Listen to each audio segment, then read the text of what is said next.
If you've ever been in the productivity space lately, you might have heard about building a second brain. It's like our brains are not enough. We need a second brain, just in case. And while we're at it, let's have a second head, second stomach, second pair of legs, and even a second heart, since we are heartless nowadays and not loving each other enough.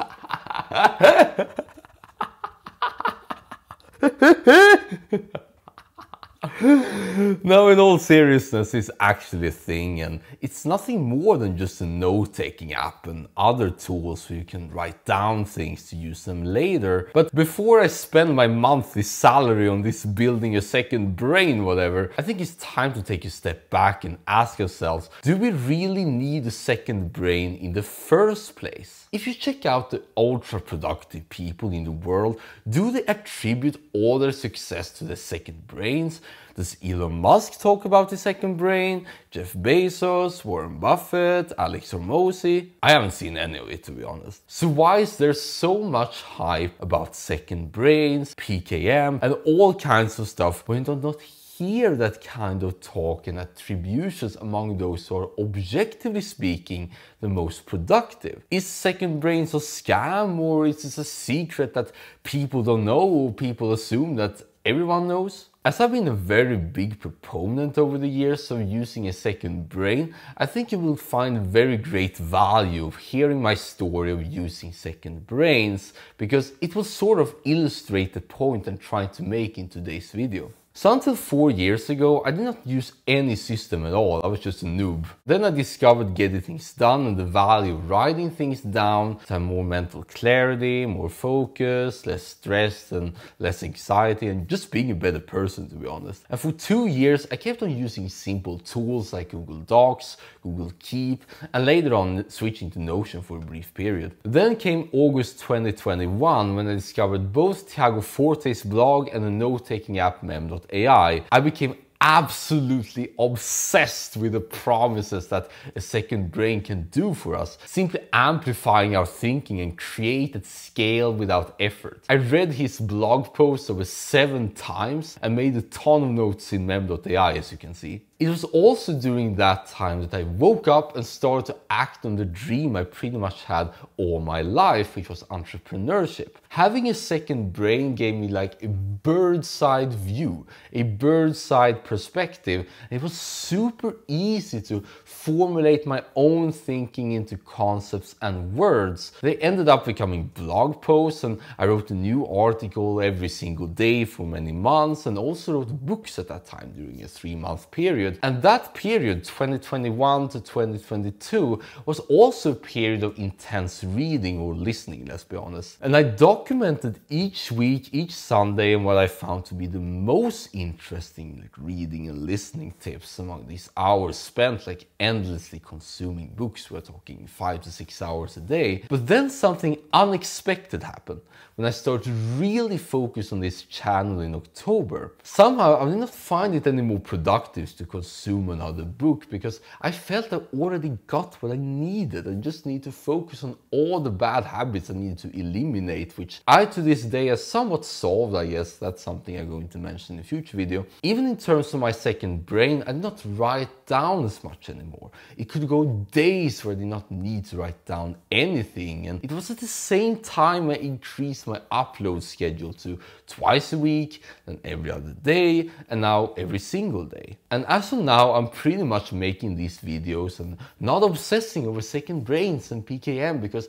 there is so much output happening at the moment. Whenever I want to make progress, to prepare for videos like these, like outside on the bus or on the beach, I simply write without any writer's block at all, which is a fantastic experience, by the way, when you become so streamlined so you can just trigger this writing on command. And now I got to the point where I believe I have to sort of embrace doing nothing, because I'm too capped in terms of quantity. I think 1 video a day is sort of enough. I need to get to the next level of game, and in order to do that, I do not want to become distracted doing something else, because, you know, one thing for an extended period of time. So I have to go into myself and see, okay, what I'm not seeing right now that I should be doing with this channel, for example. Which you probably find out how it's going if you watch these videos every day. So the question remains, do we need second brains to become productive? productive. And after all of this, I believe cultivating a second brain is sort of a phase that is extremely good to go through if you're starting off. Because remember,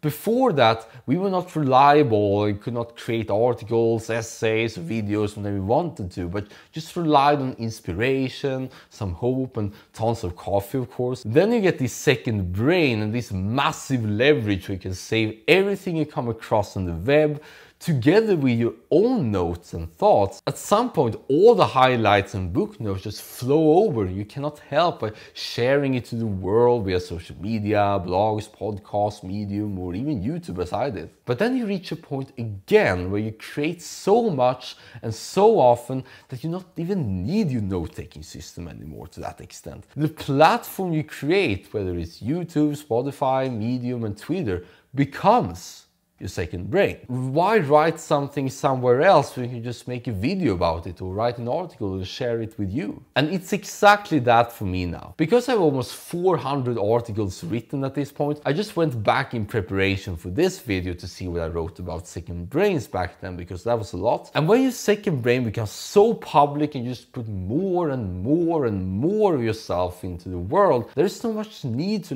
write for yourself anymore to that extent that you did previously.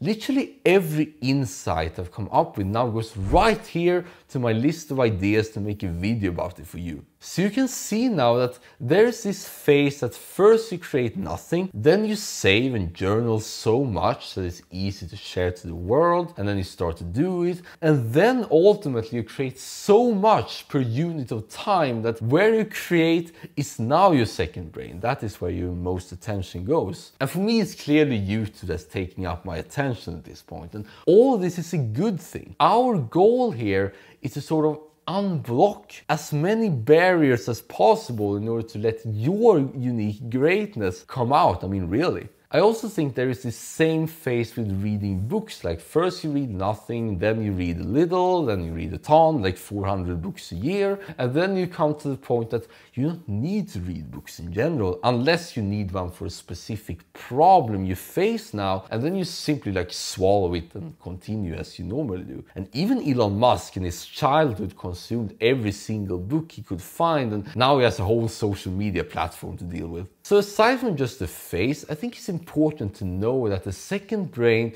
will not solve all of our problems, and it's not absolutely necessary if you want to become successful. Even Tiago Forte himself said in a podcast that the second brain is optional only, and you can manage without it. And if I look back at myself, I was probably thinking that the second brain was the solution to everything, like hiding away all fears and insecurities in order to sort of get this stream of consciousness outflowing. I also looked like this, so it's quite clear that there was more to life than just note-taking apps, something both you and I will figure out in the next 10 plus years we spend together, even 20 years. But until we have reached this point of just endlessly creating, second brains are absolutely amazing. Write things down to safely forget them and reuse them again. You're pretty much solving mental health at this point. That's what cognitive behavior therapy is all about. And that's what's very cool about it. And now I'm interested to hear your thoughts about this. Are you using a second brain, and how does it work for you? Or are you past that stage now in which you're sort of